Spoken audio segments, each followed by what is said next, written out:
Algumas pessoas sugerem que para acreditar neste livro aqui, a Bíblia Sagrada, é preciso rejeitar as descobertas da ciência. Será que um cientista pode ser um crente em Deus?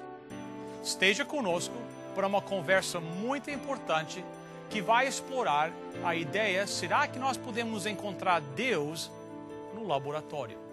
Nós voltaremos dentro de um minuto.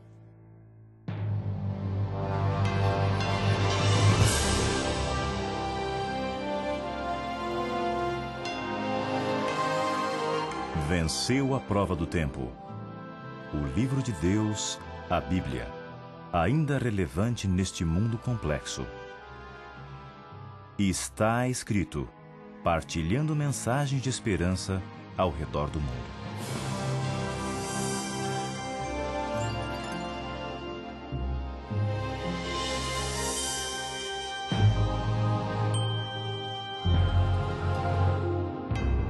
O nosso convidado especial hoje não está escrito, é o Dr. Montenegro.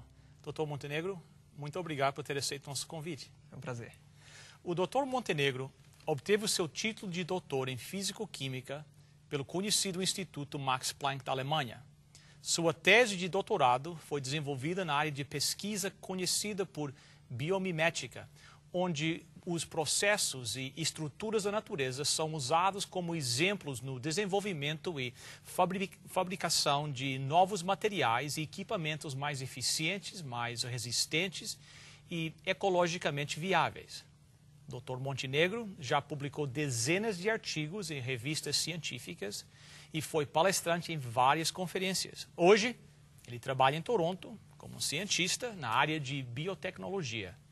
E apesar de usar a ciência como ferramenta no seu dia a dia, ele não tem dúvidas que a própria ciência, a complexidade e beleza da natureza apontam para um Criador e que nós, seres humanos, fomos criados por esse Deus poderoso.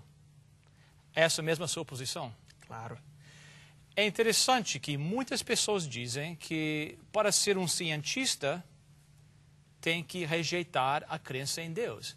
Mas você é os dois, é cientista e acredita em Deus. Será que você é a exceção? Não. Isso é que é o mais interessante.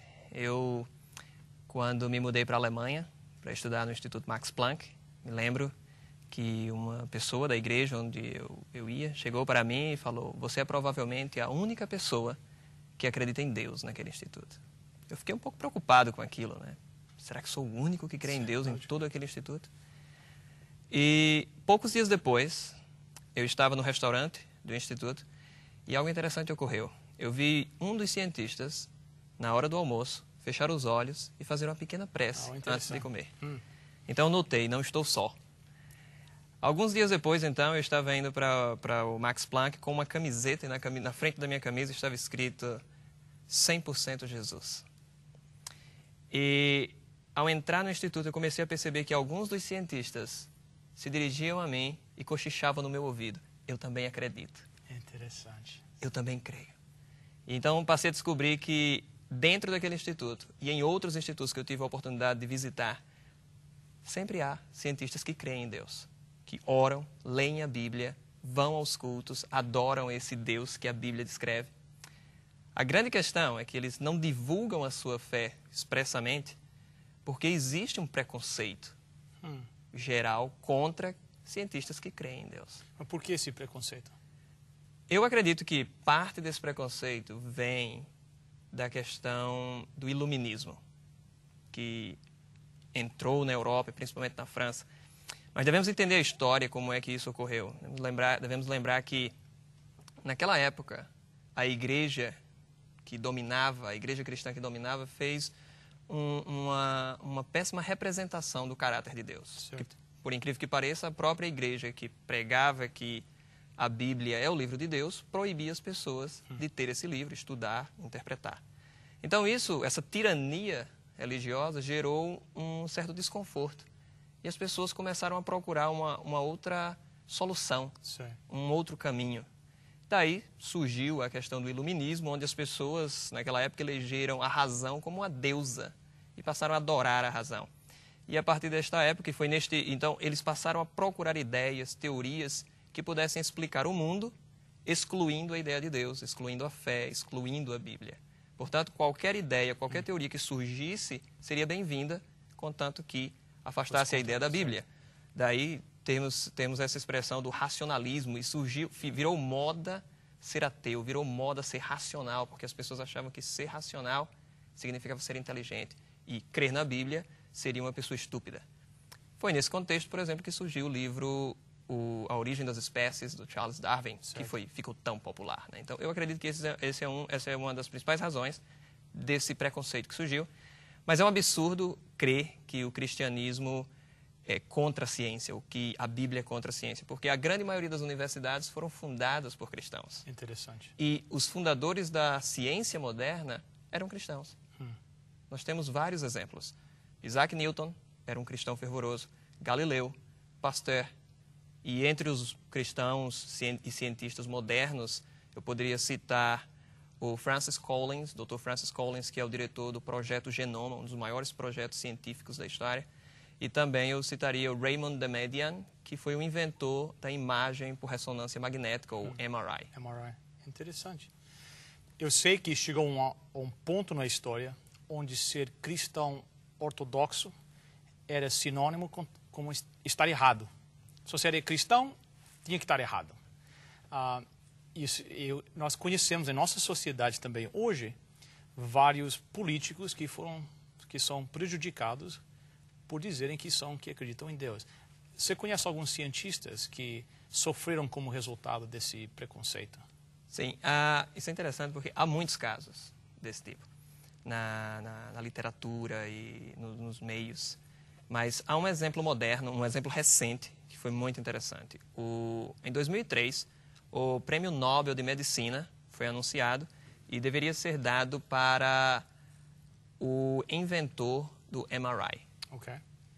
Acontece que no dia da entrega do prêmio, o principal inventor, Raymond, Dr. Raymond, que eu acabei de mencionar, que é cristão, ele não foi convidado, ele não recebeu o prêmio. Mas dois outros colaboradores, ou duas outras pessoas que haviam colaborado com o progresso daquele novo sistema de imagem, que era a ressonância magnética.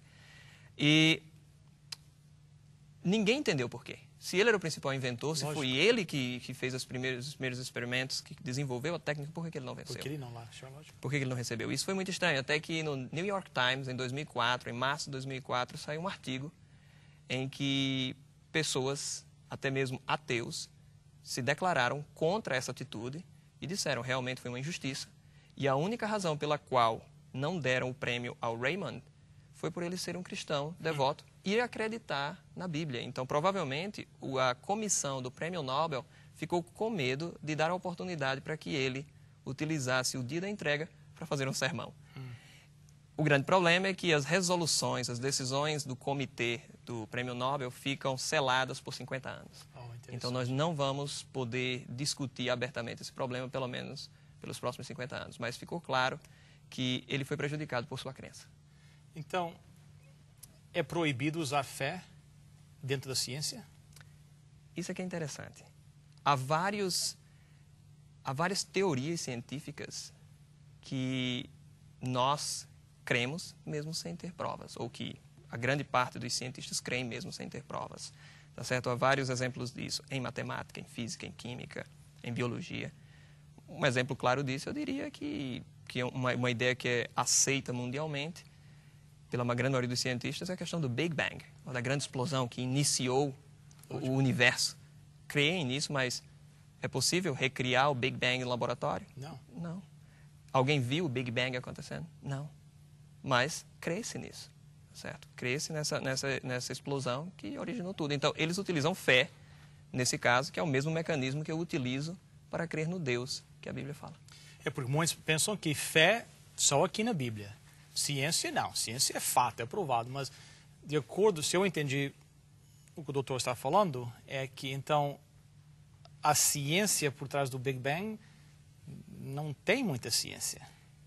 Eu diria sim e não para esse tipo de questão, porque a própria teoria do Big Bang, ela foi criada para explicar um fenômeno que indiretamente é observado na natureza. Nós chamamos a expansão do universo. Então, se o universo está se expandindo, é porque um dia ele esteve mais próximo, mais concentrado.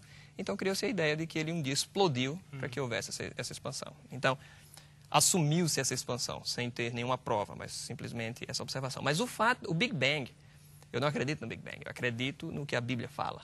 Mas o interessante do Big Bang é como a ciência se desenvolve. Para você ter uma ideia, algumas décadas atrás, a opinião geral da comunidade científica era que o universo era eterno, ele sempre existiu. Então, a observação de que o universo estava se expandindo se tornou tão clara, as observações foram feitas e eles chegaram à conclusão, olha, houve um início para tudo. E eles deram a esse início o nome de Big Bang, ou a grande explosão. O problema todo é que aceitar uma teoria que diz que houve um início, você está concordando com a Bíblia. Lógico.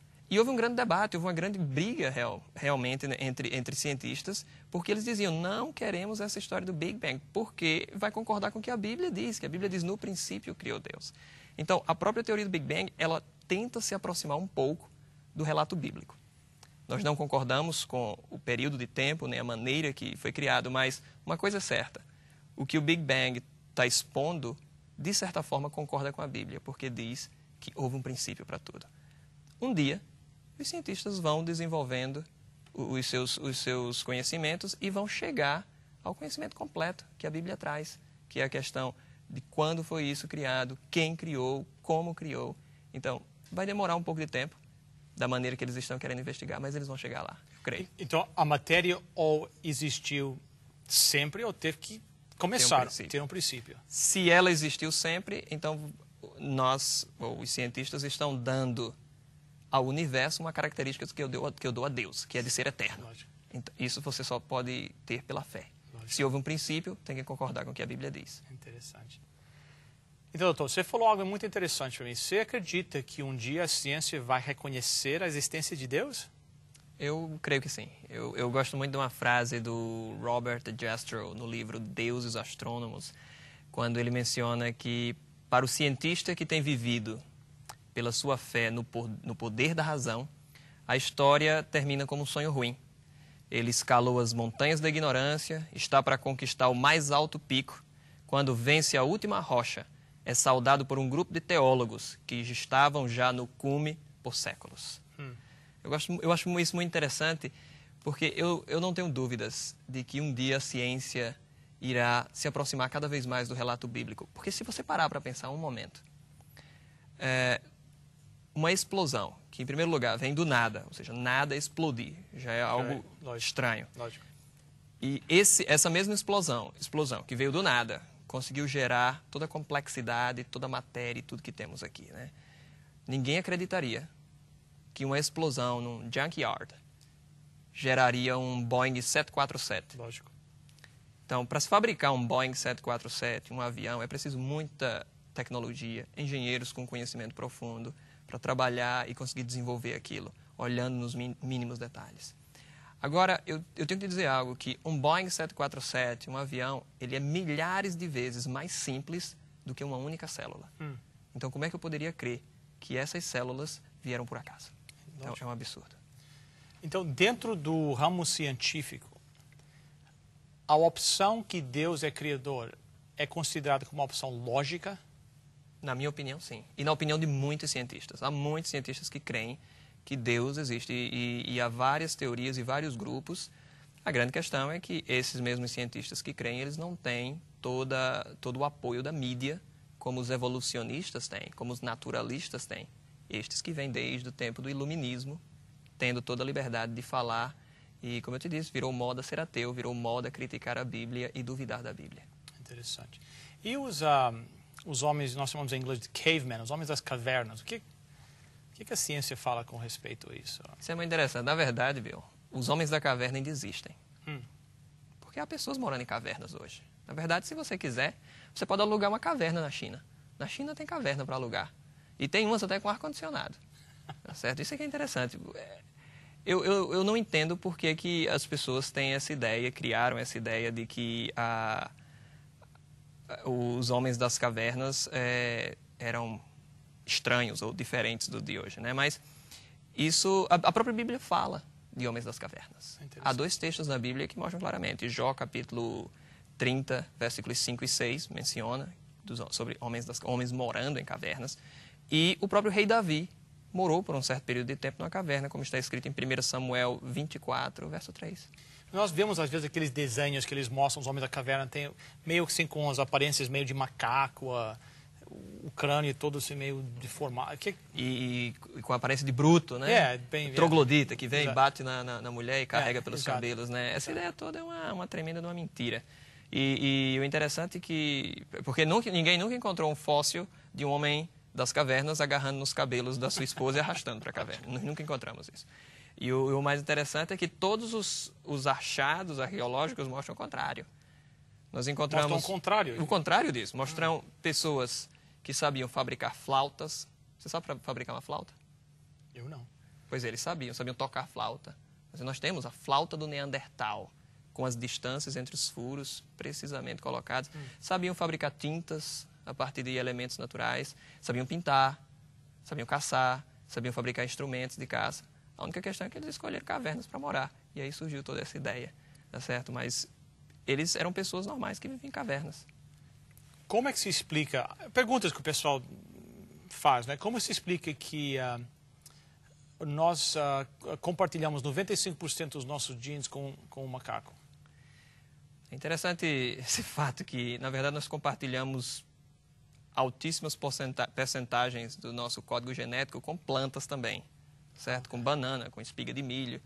E ninguém aqui tem um braço parecido com uma espiga de milho ou coisa assim. A grande questão é se somos tão parecidos ou se estamos geneticamente tão próximos do macaco, por que somos tão diferentes? E, na minha opinião, isso não é problema nenhum, compartilhar genes, né, ou código genético com outros animais. Porque qualquer artista, ele deixa sua marca na sua obra. E nós conseguimos diferenciar ou reconhecer a obra de um determinado artista por um traço que ele deixa. E Deus, como o maior de todos os artistas, ele poderia ter feito o mesmo. Agora, um fato interessante com relação aos homens da caverna que eu gostaria, ou com os esqueletos que são encontrados e tudo isso, é o fato de que nós só encontramos fragmentos. Então, nunca foi encontrado um esqueleto inteiro desses homens de caverna meio... Não, são sempre fragmentos. E todo todo o desenho artístico que é feito, ele é baseado em suposições. Não apenas em ciência pura, mas em suposições, em imaginação. Você já ouviu falar do homem de Nebraska? Já. Então, um exemplo claro disso, na década de 20, encontraram um dente de um fóssil, somente um dente, e eles acreditavam que esse dente era o dente de um ancestral do ser humano. E baseado em um dente, eles fizeram todo o desenho daquela criatura, da esposa e até dos animais. Então, baseado em um dente, isso é muita criatividade. Mas o pior de tudo é que depois desse desenho ter sido feito, da ideia ter se propagado, de várias pessoas passarem a crer que aquele realmente era um ancestral da raça humana, que havia sido encontrado o elo perdido ou o ancestral da raça humana, várias pessoas provavelmente deixaram de crer em Deus com aquele achado. Lógico. Mas alguns anos se passaram até que vários estudos foram feitos em cima daquele dente e descobriram que se tratava de um dente de um porco que já estava extinto. É interessante mas quando acontecem essas coisas, parece que o mundo científico não é tão assim agressivo em corrigir esses erros. Eu, como já te disse no início, o iluminismo entrou no nosso mundo e tenta até hoje afastar a ideia de Deus. Então, qualquer teoria que afaste a ideia de Deus, ela é bem aceita. Obviamente que com o tempo, a própria ciência, ela acaba descartando as más teorias. E ela vai fazer isso com todas as más teorias, porque a mentira não pode prevalecer por muito tempo. Ela até prevalece, em alguns casos, um bom período de tempo. E as pessoas, às vezes, se enganam realmente. Há casos de fraudes também, que depois de alguns anos, às vezes muitos anos, nós acabamos descobrindo. Mas a grande questão é que nós vemos, isso é real, quando algum fóssil é encontrado e faz-se aquela manchete toda, encontramos o elo perdido. Isso é divulgado em todos os meios de comunicação. Mas quando se descobre algo novo e que aquela ideia é refutada, o contra-argumento é então colocado somente em poucas linhas, às vezes na última página. Portanto, não há uma divulgação tão clara. E as pessoas ficam enganadas por muito tempo. Porque existem muitas pessoas que acham que existe evidência científica desse tal homem, o homem primitivo, o homem da caverna, que existe, que está provado, que não tem. Mas você está falando que não tem prova nenhuma disso. Não, o que nós temos, realmente há exemplos de crânios que são diferentes dos crânios das pessoas modernas hoje. Mas se você parar para pensar, nós só encontramos fragmentos e nós devemos então recompor aquilo dali. Isso não é um trabalho simples, isso é um trabalho complexo. E que, na maioria das vezes, o cientista que faz isso, ele é levado pelos seus próprios conceitos e acaba reproduzindo da maneira que quer. De outro lado, também, há crânios que são encontrados que pertenciam a macacos ou outras raças de símios que já não existem. Há também crânios de pessoas que são encontrados que são diferentes dos crânios de hoje. Porém, nós devemos lembrar que hoje, nos dias de hoje, se você olhar o crânio de um aborígene da Austrália, ele é diferente do formato do crânio de um esquimó ou de alguém de Portugal. Hoje, nos dias de hoje. E nenhum cientista seria louco o suficiente para afirmar que o crânio do português é mais moderno do que o crânio do australiano ou do esquimó.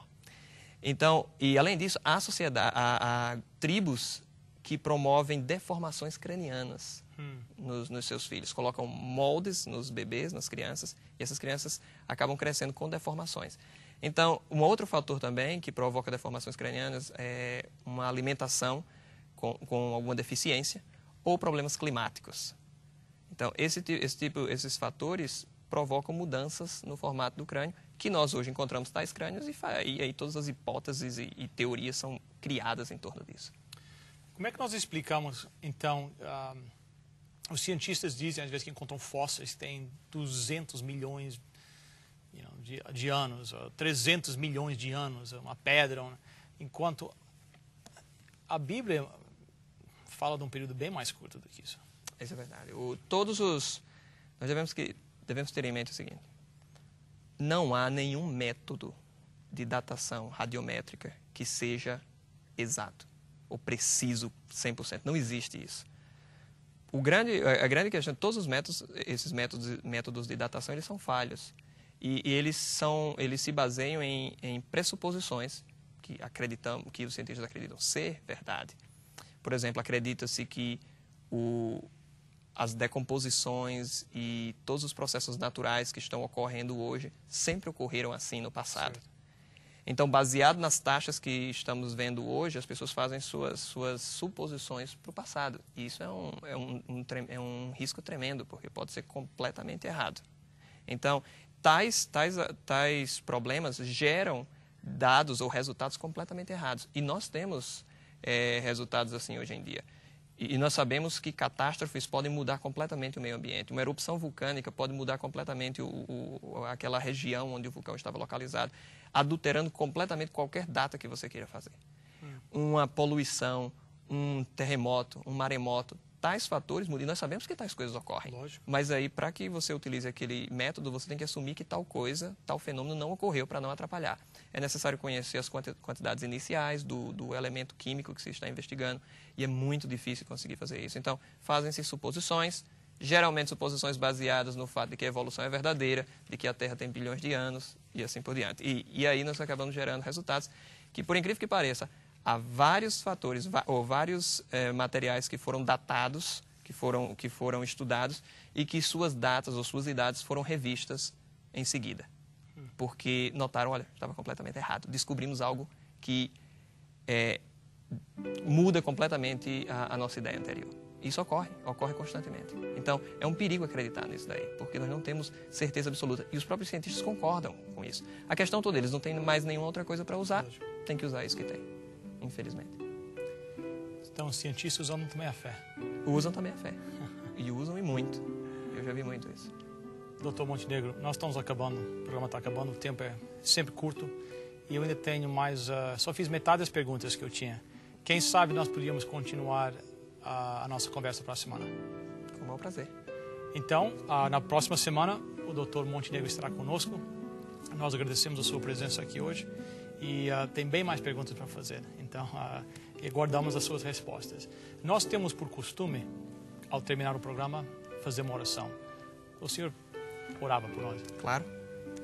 Oremos.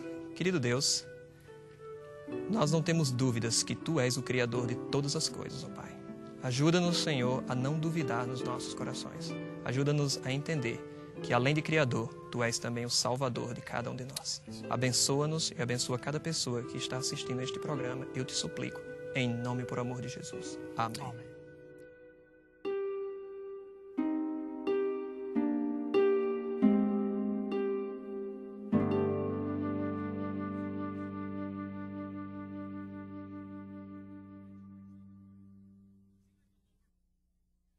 Eu sei que os telespectadores acharam muito interessante as informações que o Dr. Montenegro ofereceu hoje.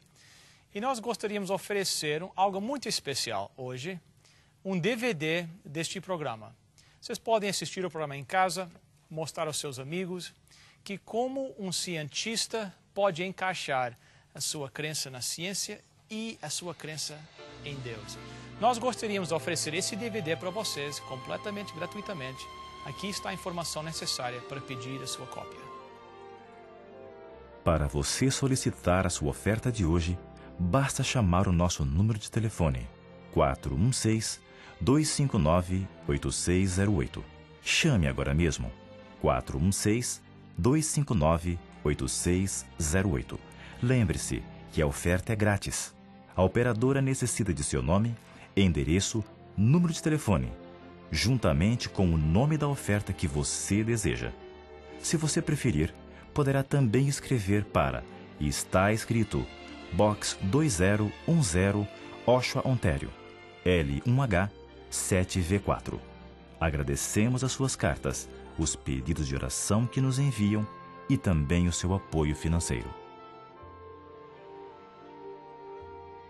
Quero agradecer mais uma vez a presença do Dr. Montenegro no programa e dizer que ele concordou a estar na próxima semana conosco. Qual será o tema da próxima semana?